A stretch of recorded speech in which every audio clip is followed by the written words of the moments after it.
Nobel বিজয়ী doctor Mohammad Yunus কোনো গালগপ্পে নয়, কাজে বিশ্বাসী। ক্ষমতায় আসার পর থেকে বাংলাদেশের স্বার্থ নিয়ে সারা বিশ্ব চষে বেড়াচ্ছেন। পৃথিবীর বড় বড় নেতাদের সমর্থন আদায়ে সমর্থন হয়েছেন।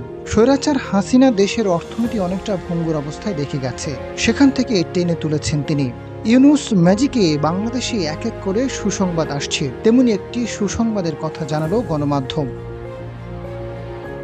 স্বাধীনতার পর জাতিপিতা আমাদেরকে 9 মাসের মধ্যে একটা সংবিধান উপহার দিয়েছিলেন। স্বৈরাচার হাসিনা সরকার গেল 15 বছর অনেক উন্নয়নের গালগল্প শুনিয়েছে, মেঘা প্রকল্পের নামে করেছে মহা দুর্নীতি।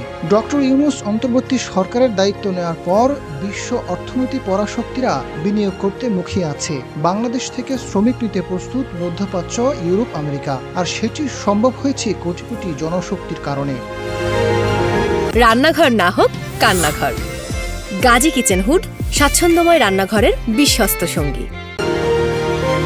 পৃথিবীর অন্যান্য দেশে জনশক্তি বোঝা হলেও বাংলাদেশের জন্য সম্ভাবনার এক উজ্জ্বল নক্ষত্র, যার বড় একটি অংশ সম্পৃক্ত রয়েছে তৈরি পোশাক খাতে। 27 জাতির জোট ইউরোপীয় ইউনিয়নে বাংলাদেশের তৈরি পোশাকের প্রধান বাজার। মোট রপ্তানির আয়ের 50% বেশি আসে ইউতে পণ্য রপ্তানি থেকে।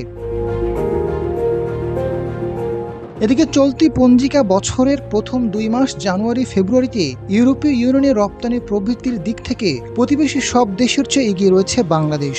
এ সময় রপ্তানি বেড়েছে গত বছরের একই সময়ের চেয়ে 37%। অন্যদিকে ভারতের 26, চীনের 25 এবং ভিয়েতনামের 17% বেড়েছে।